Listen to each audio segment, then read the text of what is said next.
وہ مولانا اصلاحی صاحب سنایا کرتے تھے کہ ان کے علاقے میں ایک رواج تھا، وہ چونکہ خود بھی راجپوت تھے، کہ اگر کوئی نوجوان راجپوت کوئی بڑی گری ہوئی حرکت کرتا تھا فرض کیجیے، تو اس کے سر پر جوتے لگواتے تھے چمار کے ہاتھوں، یعنی راجپوت کے سر پر راجپوت کا جوتا پڑ گیا تو جوتا تو ہے چلو، لیکن جب چمار کا جوتا پڑے گا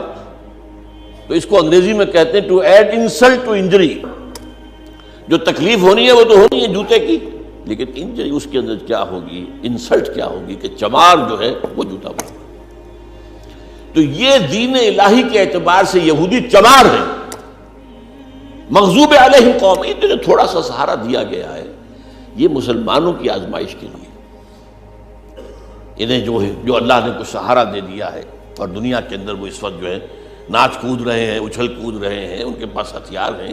100 سے زیادہ تو ایٹم بم ان کے پاس ہے، غالباً 120 کی عدد آتا ہے،